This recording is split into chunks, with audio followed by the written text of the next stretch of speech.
अस्सलामुअलैकुम दोस्तों, आज की ये कहानी एक यतीम बच्ची की जिसके साथ पीर साहब ने बहुत जुल्म किया।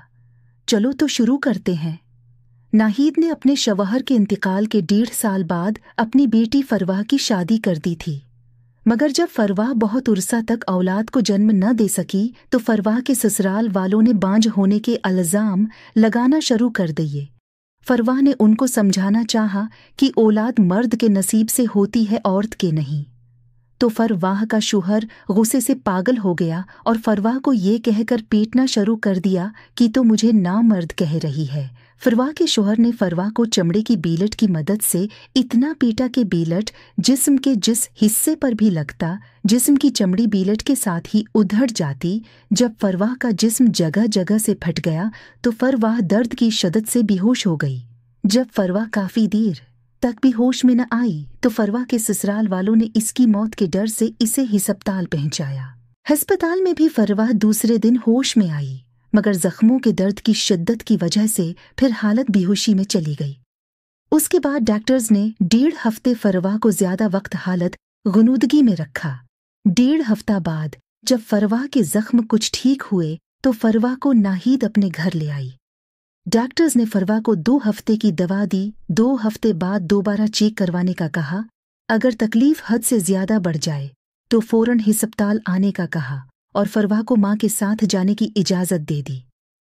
फरवाह जितना अरसा हिस्पताल में दाखिल रही, सिवाय पहले दिन कि जब उसे हस्पताल पहुंचाने और उसकी मां के हवाले कराने के बाद फरवाह से ससुराल वालों में से के किसी ने भी दोबारा हस्पताल आने की जहमत न की।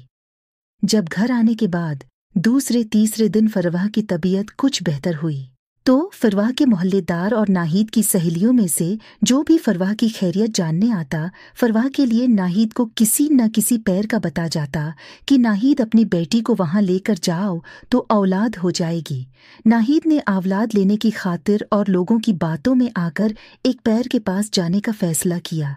जब नाहिद इस पैर के पास पहुंची तो पैर साहब ने बातों बातों में नाहिद से इसके सारे हालात मालूम कर लिए और अच्छी तरह तसल्ली कर ली कि इन औरतों के पीछे कोई भी मुहर्रम मर्द मौजूद नहीं। तो पैर साहब की शैतानी हुस जाग गई। पैर साहब ने नाहिद को बताया कि तुम्हारी बेटी पर जादू है, इसको यहाँ 2 दिन और 2 रातें अकेला चिल्ला काटना पड़ेगा तो फिर उसकी बंदिश टूटेगी। इसके बाद उसके नसीब में औलाद लिख दी जाएगी। नाहिद अपनी कम अक्ली की वजह से पैर की बातों में आ गई और घर आकर फरवाह को पैर साहब के पास दुआ कर वाने के लिए चलने पर मजबूर करने लगी, मगर फरवाह इनकार करती रही और इस बात पर फरवाह की मां नाहिद ने नाराज होकर फरवाह को बद दुआएं देना शुरू कर दें।